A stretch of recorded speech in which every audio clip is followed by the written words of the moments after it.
Fazzino, nurse practitioner, medical intuitive, and energy whisperer. And I am the host of Healing in Ways You Never Thought Possible podcast, where we share exciting stories about miraculous healings that people have had that led them onto their current path. And today I am so excited to have a very good friend of mine, Michael Dove, who is also from my native San Diego. However, he is no longer living here. He's in halfway across the world in India. So let me just share a little bit about Michael. So for our audience, so you kind of have an idea who he is. Michael Dove is a spiritual teacher based in Varanasi, India, who has dedicated his life to addressing the human condition and suffering, as well as revealing, celebrating, and uplifting the magnificence of the human soul. Through his workshops, classes, and individual sessions and apprenticeships, people of various cultures and seekers from around the world have responded to his work. He has been universally recognized as a guide and an interpreter of soul-level truth, with an ability to orient anyone on their spiritual journey from wherever they may be in their spiritual understanding. So it is with a warm welcome that I introduce to you Michael Dove. Hey, Michael. Hey, Dolores, it's so nice to be with you. So nice to be with you as well. What time is it over there? Here, oh my goodness, it's about 8:30ish in the evening. Oh, okay. Yes, Well, it's yes, not in the middle of the night. That's a good thing. yeah, exactly, Well, exactly. welcome for being here. And, what I would love for you to do is just share your story on how you got into what you're doing and, the Okay. miracles that you've experienced through your process. Okay. Um, yes, I get that question a lot in terms of like how how did I get to where I am? Whatever it is that people perceive me to be. And I always say that the answer is almost too simple. And the answer is that I simply pay attention. Mm. Okay, and that's kind of how I started as a young child and a young man. I was particularly sensitive, but always kind of aware. And so I've learned to kind of tune into um, the what we could call like the human condition. Mm. And as with so many healers, uh, what initially ushers us into that role is often trauma and stress and distress, and then the very process of overcoming or transcending it and learning like the way of kind of pulling oneself out and through. And for me, it was like a process of observation. Okay, where I learned to sort of see and tune in to people, tune into myself and observe my own reaction to stress and distress. It's like uh, uproar and upheaval around me as a young person, and then learning to take a kind of an inventory of how I felt about things, and that let me learn how to kind of tune in to where other people were as well. So in a sense, it sort of ushered me into a kind of a kind of a consciousness or an awareness where I could kind of tune into like people's people's suffering, the condition of their soul in particular. So I eventually uh, learned and developed into my profession as one who tunes into the soul. You see, soul level truth. soul level reality. And um, yeah, and so learning to see what people are going through in that process. One of the key things that I'm aware of in my work is that with each person there is a an energetic signature or an imprint that is placed by the universe, if you will, or the supreme, if you will. But it's like a unique imprint, a soul level imprint, uh, a unique expression of their design.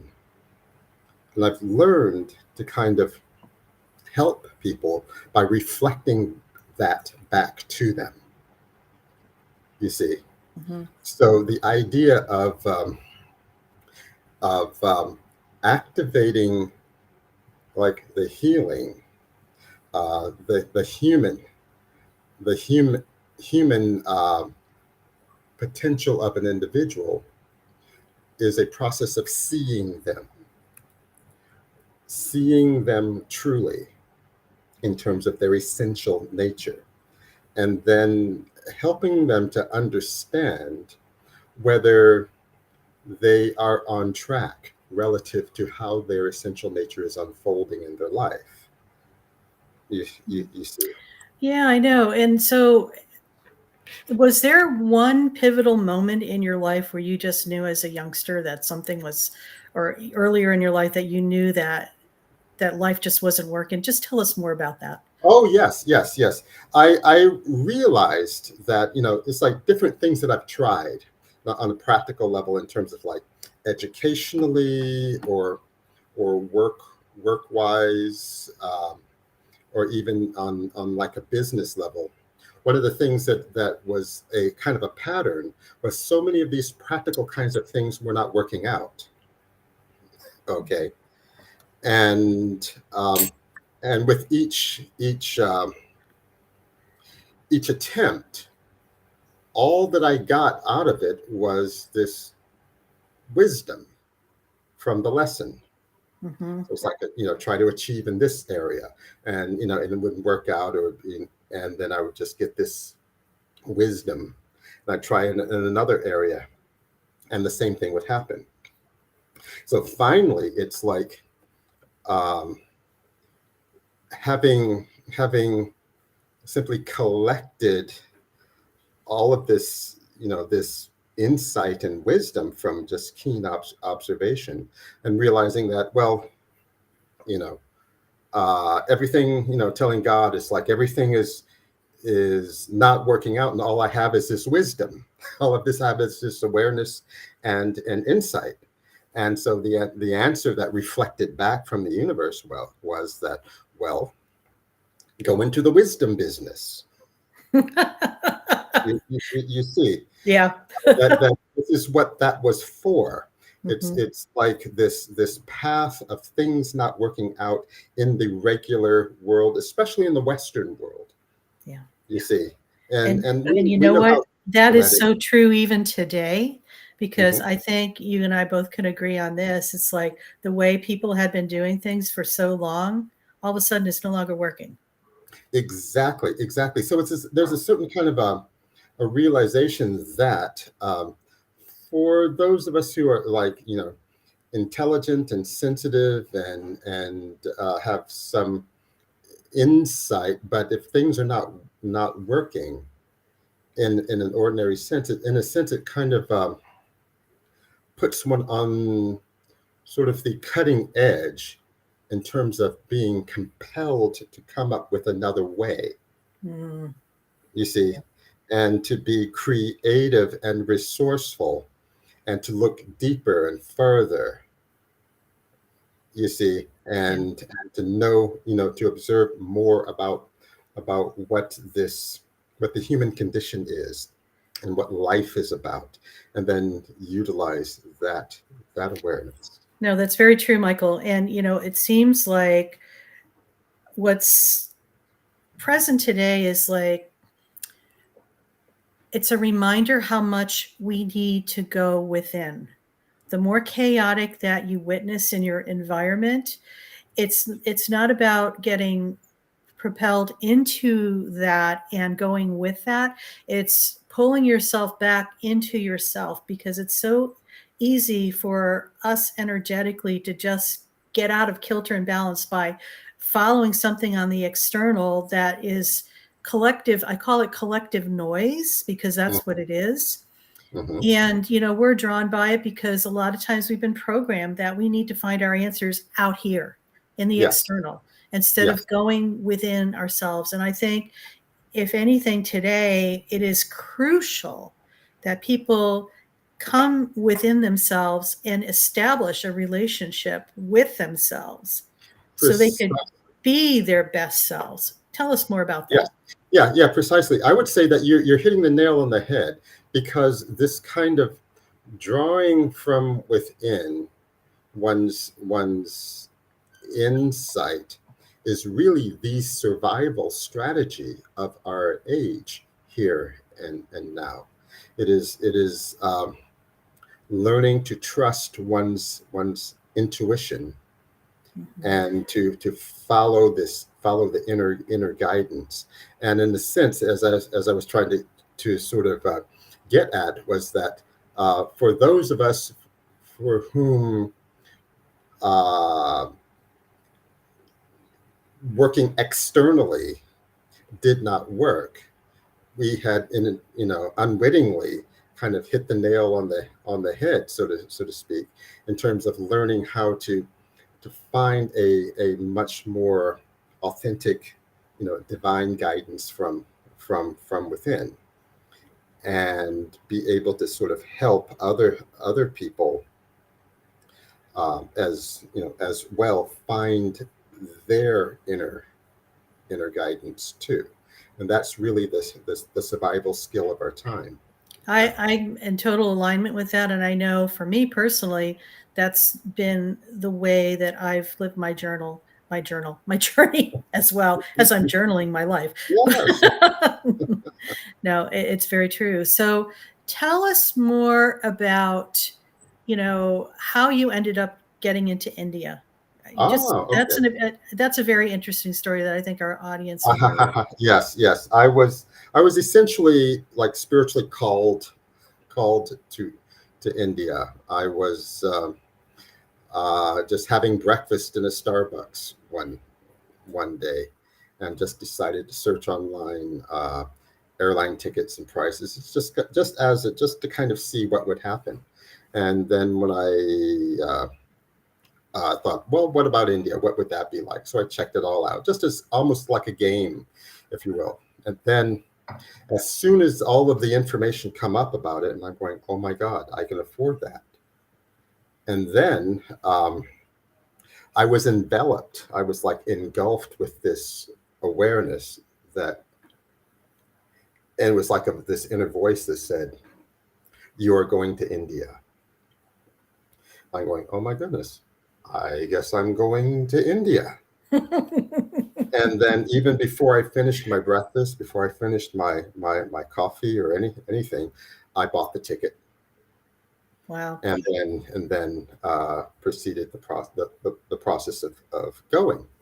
And as soon as I arrived here, um, when I arrived in Delhi, uh, the United States, shut down because of COVID. This is like 3 years ago, in 2020. America shut down while I was in mid-flight. Okay, everybody was sort of freaking out online about, everything was shutting down. And then I spent some time in Delhi, left Delhi, and the day that I left Delhi on the train to Varanasi, Delhi shut down. Delhi shut down. Then I arrived in Varanasi, and then 2 days after just sort of looking around a little bit and exploring just a little bit, Varanasi shut down. And then I just, and they told me that, well, the Americans were evacuating and such. And, um, but I decided that I just wanted to stay. I just knew that this was the right place for me. And and in an interesting sort of way, being here has really amplified my work. You see, Mm. because it's like, unlike a lot of people, it's like I showed up in India as a Mhm. spiritual teacher, already established and already Mhm. having some notoriety and such. And so um, coming to India really just amplified this whole thing. So my work deepened.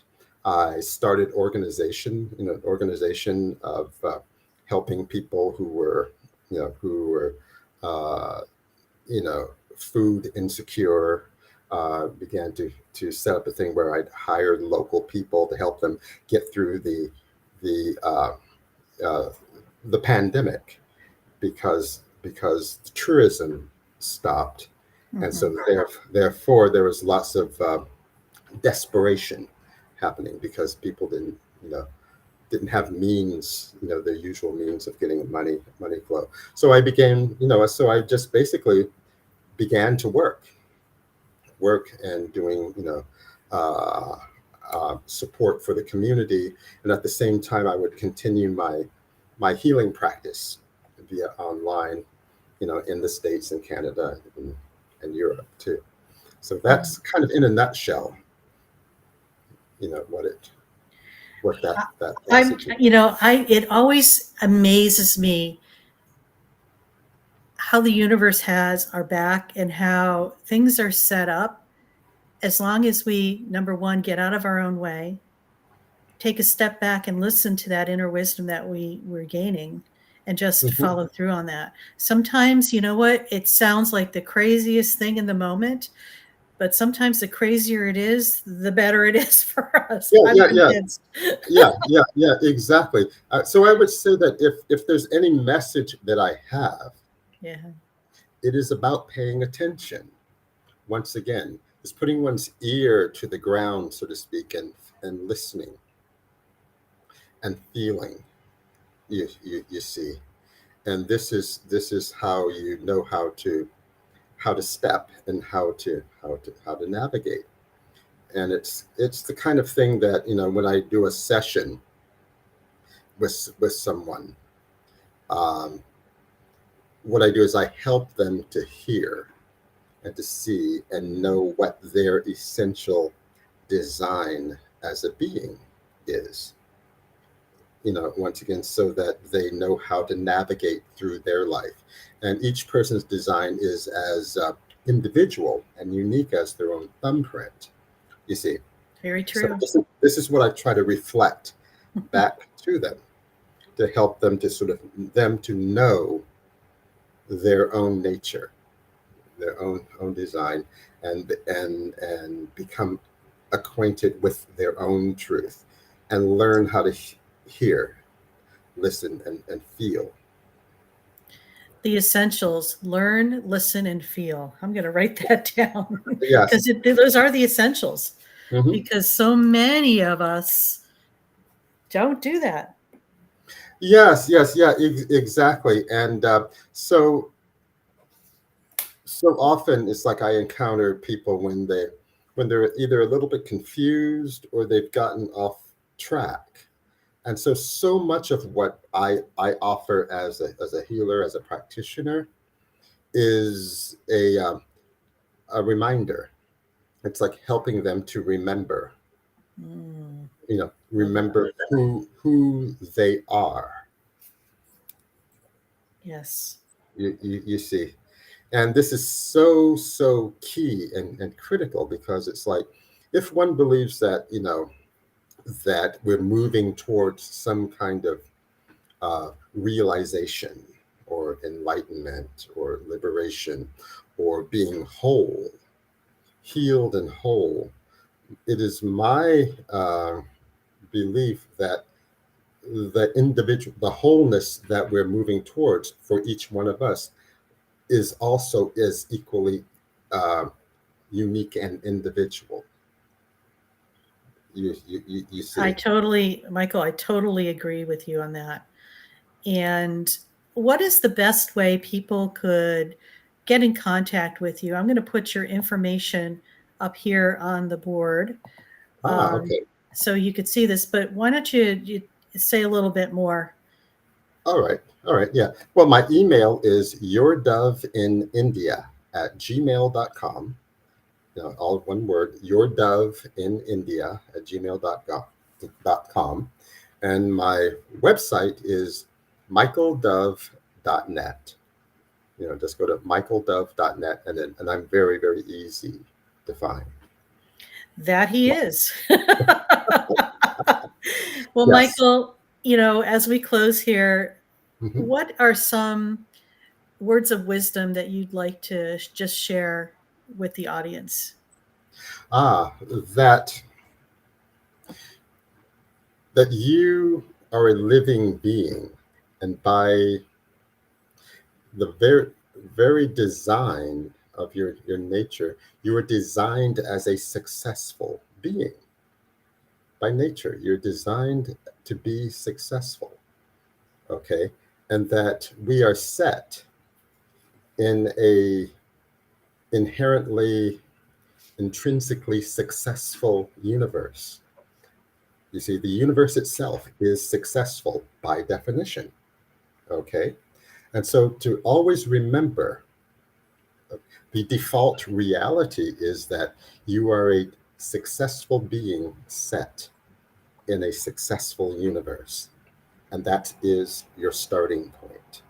That is the default truth, reality. And so that's what I would want to impart to people. Thanks, Michael. Very wise words and perfect timing for our universe and what we're attempting to create and will Mhm. create for the future. It's very exciting. Well, thank So you. thank you so much for being here, and I just want to thank our audience for listening and hopping on this video podcast. And if you are interested in learning more about our show, here is the link. You could subscribe at our YouTube channel, and it's at Dr. Dolores Fazzino, Healing in Ways You Never Thought Possible. And also, I offer a free guided meditation for those who are pretty much caught up Mhm. into their head and probably not in their body. And we know today it's so easy to pop out of your body and be in your head and go traveling, here, there, worry, angst, worry about tomorrow, reflecting on what I could have done, yesterday. It doesn't matter. All that matters is right here, right now, in the moment. And this meditation will help you be in the present moment. So I invite you to come and sign up for that too. The link is in the box here, drdoloresfazzino.com/free-video. So as we're wrapping up another episode of Healing in Ways You Never Thought Possible, and I just want to tell the audience that just remember that you are loved more than you know, and you are supported more than you know, and don't be afraid to ask for assistance. Bye now. Bye now.